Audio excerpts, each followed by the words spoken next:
l'accélérateur West Web Valley et l'entreprise d'investissement Épopée se sont mis en quête des grands dirigeants bretons. Objectif, vous raconter leur épopée entrepreneuriale.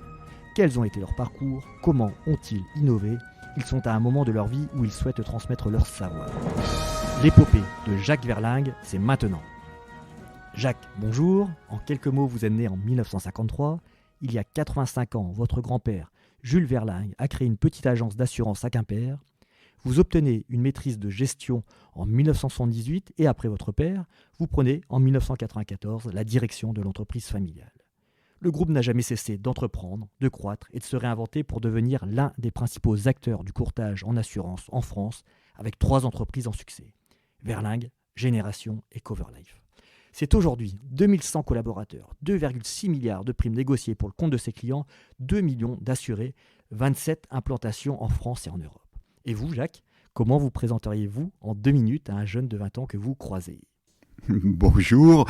Écoutez, d'abord, je suis très heureux de pouvoir m'exprimer devant tout le monde et de partager ce que j'ai fait et j'espère d'inspirer d'autres entrepreneurs. Voilà. Mon métier, je suis un courtier en assurance. Un courtier en assurance, c'est quelqu'un qui va construire des solutions d'assurance pour le compte de ses clients, va les négocier auprès des assureurs, donc je ne suis pas un assureur, et va après ça, en tout cas en ce qui nous concerne, les gérer de façon à avoir une chaîne de valeur ajoutée de bout en bout. Voilà. Je poursuivrai ma présentation en disant que je fais un métier formidable, à la fois parce que je fais un métier utile. Sans assurance, il serait très difficile d'entreprendre. Imaginez que les banques ne prêteraient pas d'argent s'il n'y avait pas d'assurance incendie, que vous ne pourriez pas conduire votre voiture s'il n'y avait pas d'assurance auto parce que vous pourriez être ruiné sur un simple événement. Voilà. Donc on fait un métier utile et nous avons depuis notre entreprise décidé d'accompagner les entreprises partout où elles sont. Alors ça veut dire partout, c'est déjà la géographie et donc on a construit une entreprise nationale qui s'internationalise très vite aujourd'hui et nous faisons également partie d'un réseau mondial qui nous permet de couvrir toute la planète. Et puis deuxièmement, d'embrasser toutes les solutions d'assurance avec l'émergence de nouveaux risques. Alors on sait bien tous qu'aujourd'hui la Covid est très mal assurée, très peu, très mal, et je ne sais pas si demain il y aura des assurances contre la Covid, mais on a bien des assurances contre les catastrophes naturelles, ça a mis quelques années, mais des choses tout à fait d'actualité, il y a tout le cybercrime, et aujourd'hui c'est un domaine qui est extrêmement prenant, dans lequel nous sommes très présents. Ok Jacques, et si on regarde un tout petit peu dans le rétroviseur, quelles ont été pour vous les 4-5 dates, phases importantes, les moments forts de votre parcours ?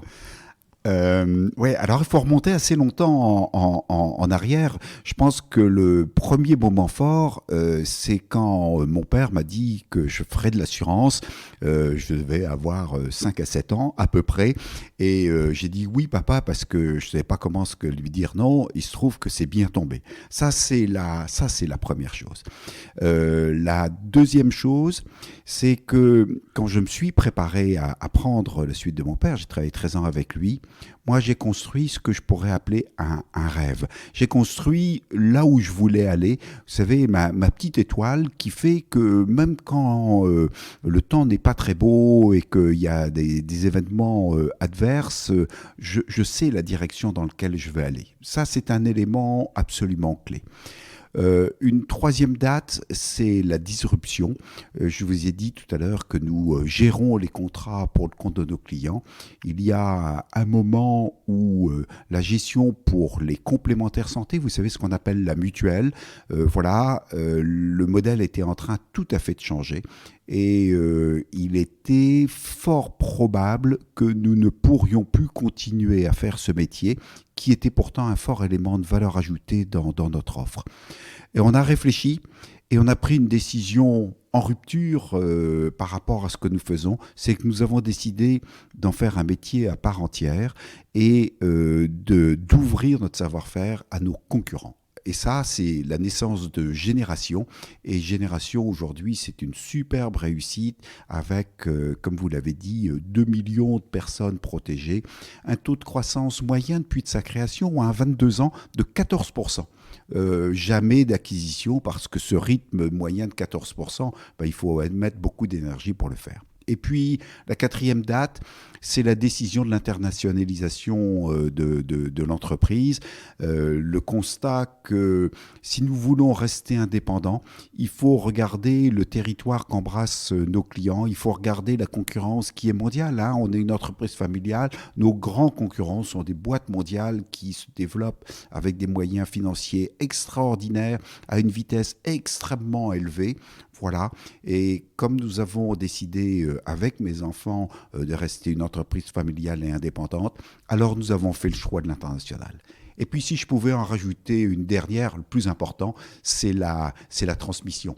J'ai 2 enfants qui travaillent avec moi et c'est quelque chose qu'on a préparé depuis longtemps et c'est maintenant la transmission. Ouais, on y reviendra effectivement tout à l'heure. Bon, on a évoqué le passé. Quelle est votre vision d'entrepreneur concernant votre marché ? On est sur un marché extrêmement concurrentiel. Alors un marché extrêmement concurrentiel, c'est rude. Il y a, dans les métiers de service, il n'y a pas d'inertie. C'est un métier de personnes, il n'y a pas de machines, il n'y a pas d'outils de production. Oui, il y a quelques ordinateurs, d'accord, mais c'est surtout des gens. Donc il n'y a aucune inertie dans ce qu'on fait. Et donc à la fois on peut progresser très vite, mais en même temps, quand on est attaqué, ça peut être extrêmement rude. Eh bien, quand je regarde les choses avec un peu d'attention, c'est une grande chance qu'on soit dans ce marché très concurrentiel. Parce que imaginez que nous sommes nés à Quimper, voilà, dans une petite place et autres. S'il n'y avait pas eu une concurrence débridée, jamais nous n'aurions pu grandir. Ça aurait été très lent, on n'en serait pas là. Donc, ce monde concurrentiel, c'est une très bonne chose. Maintenant, il faut être très attentif d'être à la hauteur de ce qu'on doit à nos clients et d'avoir les moyens de nos ambitions. C'est bien de vouloir, je vous l'ai dit, être une entreprise internationale. Encore faut-il pouvoir l'être. C'est une question, là aussi, d'état d'esprit, c'est une question de personne, mais c'est aussi une question d'argent, dans la mesure où les choix que nous avons faits pour notre développement à l'international, c'est de réaliser des acquisitions, et des acquisitions d'entreprises qu'on va intégrer ensuite. Ouais, justement, comme de nombreux patrons du Club des 30 que j'ai rencontrés ces dernières semaines, vous avez notamment créé des empires grâce aux stratégies de diversification, d'absorption qui, de ce que je vois, ont été aussi clés du côté d'Adélaïde Verlingue. Dernièrement, je crois qu'il y a eu encore une 5e opération de croissance externe du côté de Lisbonne. Quels conseils pourriez-vous donner à ce sujet ? Oui. Voilà. Alors, d'abord, si je peux me permettre juste un petit élément de vocabulaire. Moi, j'aime pas trop le mot empire parce que on sait que les empires, ils deviennent décadents à un moment donné, donc c'est une perspective qui n'est pas très heureuse. Je pense qu'on peut parler de belles entreprises et voilà, et à nous de les faire vivre et de les faire grandir. Moi, je pense que le point de départ, en tout cas, c'est ainsi que j'ai agi parce que j'ai pas de leçons à donner. Faut avoir une vision, il faut avoir une envie, il faut avoir quelque chose de plus fort qui fait que chaque matin, quand on se lève, on sait ce qu'on va faire, on sait ce qu'on doit faire, et ça, c'est quand même absolument remarquable, parce que ça permet d'aligner beaucoup de choses, non seulement ses forces, mais également les forces de ses collaborateurs. Ça permet de parler à ses clients pour qu'ils vous accompagnent, ça permet de parler à des talents pour qu'ils viennent vous rejoindre, parce que ce qu'on a à proposer, c'est une formidable aventure de construire quelque chose. Et c'est vrai qu'à un moment donné, les acquisitions peuvent être un accélérateur. Alors, nous, ce qu'on a fait dans nos acquisitions, ça a été d'abord de la géographie, parce qu'on est parti de Quimper et nos ambitions passaient par devenir un courtier national. Donc, depuis Quimper, on a fait des acquisitions, mais on a aussi ouvert des bureaux à partir de scratch. Alors, quand je dis de scratch, c'est pas de rien, parce que les bureaux qu'on a ouverts, c'est à partir de gens de chez nous qui sont venus nous voir et nous disant « Moi, j'irais bien ouvrir un bureau à Dijon, j'irais bien ouvrir d'ouvrir un bureau. Le dernier en date, c'est Bordeaux. Celui d'avant, c'était Aix-en-Provence. Voilà. Et de lui dire, OK, tu veux faire ça? Allez, on travaille ensemble à un business model parce qu'il faut que ça ait du sens. Bien sûr, on n'est pas là que pour faire plaisir à ce collaborateur qui, lui, a un élan formidable et il va bénéficier, en fait, de toute la force de ce que nous faisons pour pouvoir le faire. Donc, ce mélange de croissance externe pour prendre des positions et pour nous, dans notre cas, ça a été établir des nouvelles bases de croissance organique. On a également fait des acquisitions sur les bases de savoir-faire. Voilà, en septembre 2019, on a acquis un courtier qu'on appelle Maritime et Transport. Donc, on est devenu un grand courtier. On assure des bateaux, c'est absolument incroyable quand j'imagine qu'on assure des tankers, des vraquiers qui parcourent tous les océans. Ça me fait rêver, hein, ça me fait toujours rêver mon métier. Voilà, pour aller chercher un savoir-faire d'une équipe, voilà, et une crédibilité déjà vers les clients. Et puis à l'international, parce qu'on pense que les gens dans leur pays sont ceux qui savent le mieux les choses. Et jusqu'à présent, et j'espère qu'on le gardera, de la même façon qu'en région, ce sont plutôt des régionaux, eh bien dans les pays, ce sont des nationaux. Et nous n'avons pas de Français en Angleterre, en Suisse, au Portugal. Voilà, aujourd'hui, ce sont les gens des pays qu'on a choisis avec le plus grand soin, voilà, qui contribuent à ça et qui, nous, en retour, nous enrichissent beaucoup sur notre vision du monde. Hyper intéressant. Donc, on a parlé donc, effectivement de ces fusions-acquisitions. Ce que j'ai remarqué aussi en point commun, c'est que tous ces grands patrons bretons ont en commun une culture de l'innovation. Comment avez-vous traité ce sujet tout au long de cette épopée ? Alors, pour nous, la gestion est un des éléments importants de la valeur ajoutée que nous devons à nos clients. Et on a commencé très tôt, je l'ai dit, nous sommes un courtier important de la protection des personnes. Et dès 1974, on a acheté, alors c'était pas moi, c'était mon père, notre premier système d'information pour traiter des frais médicaux. Et ça, c'est une époque, vous savez, où on pouvait, non seulement ça coûtait une fortune, j'ai regardé les chiffres, aujourd'hui l'informatique c'est cher, mais à l'époque c'était vraiment très cher, et on pouvait en plus, la prise de risque était bien plus importante, on pouvait ce qu'on appelle se planter dans son informatique. Aujourd'hui, on n'entend plus parler de gens qui se plantent, on entend parler de trucs pas très performants, mais se planter, non. Là, il y avait des systèmes d'information qui pouvaient se retrouver dans des cartons sur le trottoir, quoi, hein. Donc ça a été le début des choses.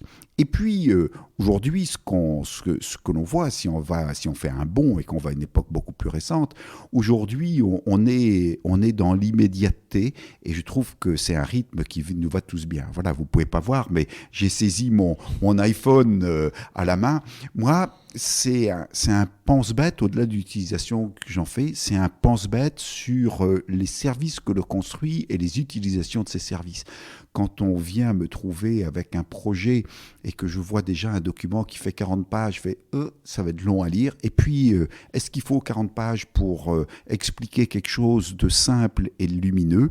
Voilà. Et puis après ça, quand on me parle de mode d'emploi, j'ai un deuxième cran de réticence en me disant s'il faut un mode d'emploi, alors que c'est compliqué. Or, je crois qu'une des grandes choses dans nos métiers, c'est la simplicité. En fait, tout est compliqué avant d'être simple, et si on arrive à faire les choses simples, ça veut dire qu'on les maîtrise très, très bien. Alors, la technologie nous aide beaucoup là-dedans, dans l'immédiateté, dans la présence, j'ai dit génération, nos cartes de tiers payants, vous savez ce qui fait que vous n'avez pas à payer quand vous allez chez un praticien, chez un pharmacien et autres, elle est forcément dématérialisée sur votre site, vous savez quand vous êtes en vacances où trouver un praticien, tout ce genre de choses, mais autrement si vous avez un accident en auto, eh bien voilà, vous avez un mode d'emploi qui vous dit quoi faire, comment faire sur votre téléphone, et puis de façon professionnelle, de façon plus lourde. Aujourd'hui, au-delà de la gestion de ce qu'on fait, on commence à avoir une couche d'intelligence dans les informations que l'on a. Je l'ai dit, on rembourse les frais médicaux de 2 millions de personnes, mais on assure aussi un nombre, alors j'ai pas le nombre en tête, mais un nombre incroyable d'automobiles. Par exemple, quand vous êtes à Paris, eh bien, nous sommes les courtiers de tous les véhicules de surface de la RATP, tous les bus, les trams, ces choses-là. C'est juste un exemple, hein, voilà, parmi tant d'autres. Eh bien, toutes ces informations aujourd'hui nous permettent d'avoir un modèle d'analyse qui permet de décrypter les choses quasiment en temps réel, quand avant il fallait attendre 3 mois après la fin de l'année pour apporter de l'intelligence sur les chiffres. Et bien maintenant, c'est à peu près au fil de l'eau. Et quand je parle d'intelligence, on apporte de plus en plus d'intelligence et on commence à avoir des modèles prédictifs. Je dis bien on commence, je suis assez humble sur ce qu'on fait, parce que le meilleur est à venir. Et donc, ça, c'est grâce à la technologie. Et Jacques, un mot peut-être sur la Digital Factory à Nantes ?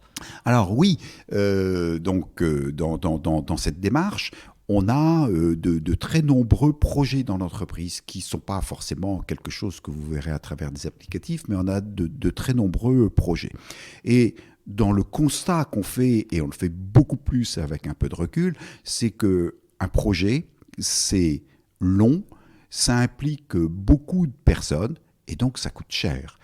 Eh bien, on a construit en fait une usine à projet. Alors c'est plutôt tourné vers l'utilisation de technologies, mais d'une façon générale, c'est une usine à projet où on est capable, avec un nombre restreint de personnes, dans un format, dans un délai extrêmement court, de produire des projets qui vont déboucher sur des services complémentaires, soit pour les gens en interne, mais soit pour nos clients, à travers des apps et des connexions qu'ils vont pouvoir faire sur nos systèmes. Et on a vu les différentes phases de maturation, parce qu'au départ, ce qu'on avait fait, on l'avait plutôt bien fait, ça marchait plutôt bien, juste que ça crantait pas très bien avec le reste de l'entreprise. En fait, le projet était un projet et on n'arrivait pas à en faire un produit ou un usage. Voilà. Et très vite, avec beaucoup d'attention, beaucoup de vigilance, voilà, on a fait ça. Et votre question tombe très bien, parce que j'ai un peu moins tendance à en parler, parce que ça marche tellement bien, c'est tellement rentré dans nos process qu'aujourd'hui, pour nous, c'est naturel. En parallèle de l'innovation, vous avez beaucoup œuvré sur l'engagement sociétal du groupe. Pouvez-vous parler de votre stratégie RSE ? Alors oui, ça, pour nous, les gens ont toujours une importance. On a un métier de personne, donc l'entreprise se construit, se fait à travers nos salariés. Nous avons en face des clients qui sont des personnes. Comme je vous l'ai dit, on fait beaucoup de remboursements, de mutuelles et autres. Donc, on est à travers beaucoup de gens. Et donc, on s'est posé de façon très tôt la question du rôle de notre entreprise. Et les premières choses très construites que l'on a faites, ont été très naturellement à destination de nos employés. On a regardé les gens qui travaillaient pour nous, voilà, et on a essayé de faire les choses. Alors, vous savez, c'est des choses qui très, très naturelles, qui sont des choses, par exemple, comme la formation, ne serait-ce que ça. Et puis après ça, l'attention qu'on peut porter aux gens à travers des congés enfants malades, de la souplesse. Alors aujourd'hui, tout ce qui est télétravail, on en faisait, mais là, ça a pris une dimension beaucoup plus forte. Je crois que ça y contribue. Et puis, bien sûr, on appartient à un territoire. Nos entreprises se développent à partir de savoir-faire dans des régions. Quand on est Quimpérois, vous savez, on n'est pas très centralisateur. On sait bien qu'on est au bout du monde. Voilà, et donc que les territoires sont extrêmement importants. Et on a cherché, nous aussi, à enrichir nos territoires. Alors, enrichir nos territoires, c'est autour de la formation, où on participe à un certain nombre de choses, on intervient dans des écoles, on fait des choses comme ça. C'est aussi où on aide un certain nombre d'initiatives, par exemple la recherche contre la mucoviscidose, où on ne se contente pas d'être un pourvoyeur de moyens, mais nous avons également organisé une manifestation sportive qui s'appelle Défi Géna, dans laquelle nous sommes allés chercher d'autres entreprises que nous connaissions bien pour essayer de démultiplier ce que nous pouvions faire en termes d'argent et d'y impliquer un grand nombre de salariés des entreprises pour que cette idée-là se répande. On est très actif dans l'éducation où on supporte une association qui s'appelle Énergie Jeune. Énergie Jeune, c'est pour une association pour le raccrochage scolaire à travers des interventions dans les écoles. Et là aussi, non seulement on donne un chèque, mais les interventions dans les écoles sont faites par des cadres d'entreprise et donc par des cadres de chez nous. Et là aussi, moi, je vais essayer d'avoir un effet d'entraînement et de convaincre un certain nombre d'autres chefs d'entreprise de rejoindre cette initiative qui fait à la fois du bien à l'extérieur, mais qui est aussi menée, c'est pas une initiative simplement du patron, c'est beaucoup mené par des salariés de l'entreprise. Bon, et puis il y a la banque alimentaire, et puis aujourd'hui, on est de plus en plus attentif aussi à notre comportement, à notre environnement, parce que c'est vrai que dans les métiers de service, on n'est pas des gros consommateurs, on n'est pas des gros pollueurs et autres, mais quand même, on voit bien que dans nos modes de déplacement, on voit bien dans le recyclage, on voit bien dans l'environnement de nos bureaux auxquels on est très attentif.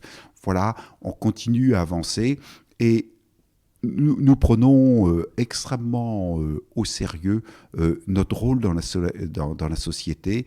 Voilà, notre métier, c'est bien sûr, on le fait avec des clients, c'est bien sûr avec des salariés, mais on doit aussi beaucoup de choses à notre environnement. Ok, Jacques.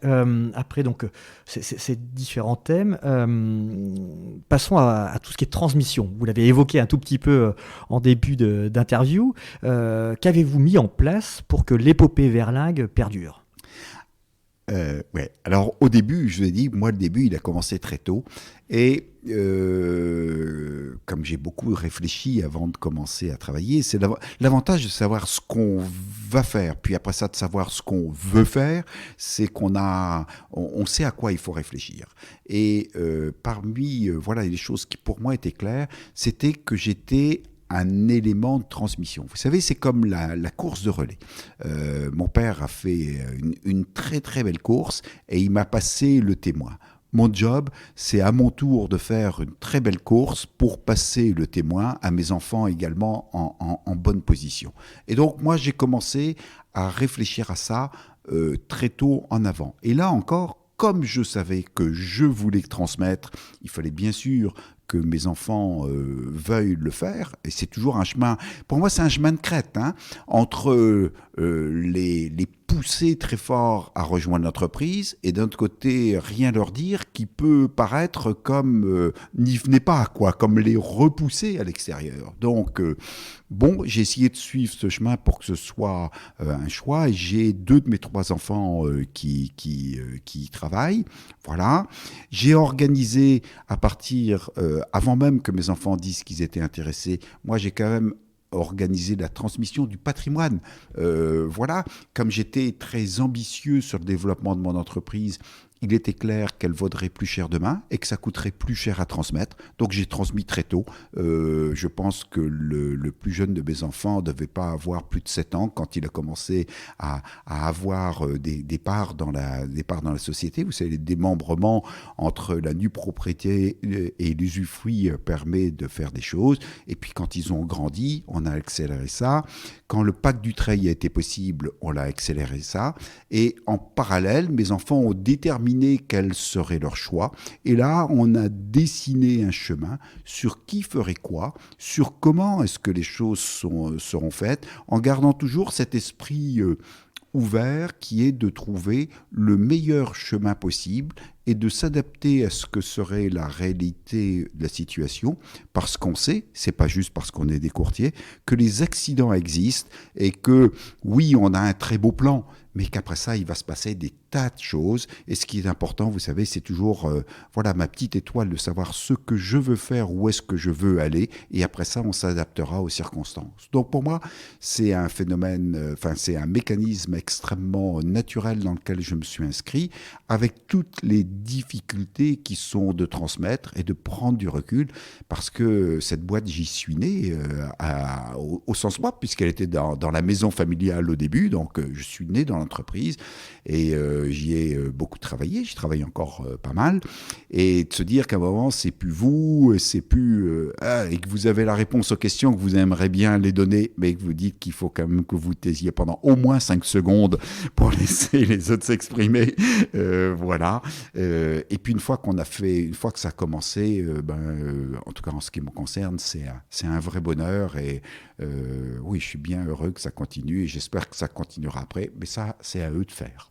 Ok, on parle de 2024, c'est ça, avec votre fils Benjamin à la direction. Ouais, on essaye, pour avoir cette vision, on essaye de mettre des bornes dans le temps. Et on fait des plans d'environ 5 ans. Je dis environ 25 ans parce qu'à un moment donné, on a fait un plan de 3 ans, justement sur la digitalisation, parce qu'on a dit 5 ans, c'est beaucoup trop long. On va trouver qu'on a du temps pour prendre des décisions. Donc on va faire un plan à 3 ans pour être sûr qu'on le commence tout de suite. Voilà. Et tous nos plans sont des départs lancés, parce qu'on ne s'arrête pas quand on a passé la borne. Non, on prépare les choses à l'avance. C'est juste des points de repère. Et on avait un plan 2022, voilà, dans ce plan 2022, on projetait Benjamin pour être le patron en 2028. Le Covid est arrivé là-dessus. Il y a également des personnes qui ont quitté l'entreprise. Et bon, c'était pas un choix, mais c'est en même temps, il faut transformer ce qui arrive en opportunité. C'est ce qu'on a parfaitement bien réussi à faire. Et on a réussi à choisir, à saisir cette chance qu'on a eue. Et dans les choses qui étaient claires, on dit, il faut un plan 2024 pour nous laisser le temps de l'exercer, que l'équipe de direction puisse marquer de son empreinte ça.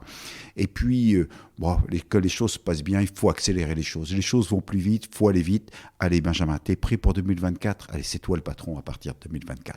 C'est aussi simple que ça. Ok. Et quel regard portez-vous sur les entrepreneurs bretons actuels ? Moi je résiste à tout sauf aux entrepreneurs, je crois. Je suis émerveillé, j'apprends énormément de choses à leur contact. J'ai la chance d'avoir été coopté pour faire partie du Club des 30 et je suis au milieu d'entrepreneurs absolument extraordinaires qui chaque jour m'inspirent. Et la génération du coup qui vous succède, vous avez un regard sur cette génération, parce que c'est vrai qu'on parle souvent de la réussite de vous tous, du Club des 30, mais... Moi, je vais d'abord regarder autour de moi. Moi, je pense... Alors, je suis une 3e génération, vous savez, celle qui est censée tout foutre en l'air. Donc, moi, j'ai été très attentif à faire mieux que ça. Et je pense, et c'est très sincère, que la 4e génération est meilleure que la 3e. Donc, je suis très, très optimiste sur les gens jeunes. Je vois un fort dynamisme, voilà. Je vois un terrain de jeu qui est plus large parce que la géographie a beaucoup changé. Aujourd'hui, la géographie est beaucoup plus facile qu'elle n'était avant, même si je trouve que les infrastructures se dégradent. Sur Quimper, peut-être qu'on n'aura plus d'avions demain. Heureusement qu'il y a des formidables efforts du conseil régional pour maintenir ça. Mais avant, moi, j'avais 4 avions par jour à Paris, qui étaient des jets. Maintenant, j'en ai péniblement 2 et pas tous les jours avec un truc à hélice. Je pense que les derniers modèles doivent se trouver en Afrique. On fait, de ce côté-là, on fait de la marche arrière. C'est un vrai sujet parce que, oui, on fait plein de choses à distance, mais j'ai un métier qui se fait avec des gens et j'ai besoin de rencontrer du monde. Et comme on s'internationalise, c'est un vrai sujet. Mais autrement, cela dit, aujourd'hui, les frontières sont beaucoup plus ouvertes, la technologie permet d'aller beaucoup plus loin. Voilà, vous ne me voyez pas poser la main sur mon iPhone, mais j'ai un outil formidable dans ma main qui me permet de faire des visioconférences partout où je suis avec des moyens parfaitement réduits, quoi. C'est même plus de la technologie, j'appuie sur un bouton et ça marche, quoi. Voilà. Et je vois des gens de grande qualité qu'il faut faire ça. Alors, les petits gars, alors je dis les petits gars, mais c'est les filles aussi, et ça aussi c'est bien, il y en a plus aujourd'hui. Faut y aller, quoi. Faut pas vous poser de questions. Dernière question, êtes-vous d'accord avec moi pour qualifier votre vie d'entrepreneur d'épique ? Ah, c'est sûr que c'est une belle aventure. Alors il y a peut-être pas la dimension chevaleresque parce que voilà, mais je vis une vie absolument enthousiasmante et c'est d'ailleurs ce que j'ai à proposer aux gens qui viennent nous rejoindre, aux entreprises que nous rachetons, à nos clients, c'est de venir vivre avec nous une formidable aventure. Merci Jacques, c'était l'épopée de Jacques Verlingue par Sébastien Lecorfec. Je suis le cofondateur de la West Web Valley et associé d'Épopée. N'hésitez pas à réagir et à partager ce podcast qui est disponible sur nos sites web ainsi que sur Apple Podcast, Spotify ou Deezer. Avec Épopée et la West Web Valley, nous ambitionnons de bâtir des champions bretons avec nos véhicules d'investissement et d'accélération dédiés aux PME et aux entreprises innovantes. Merci.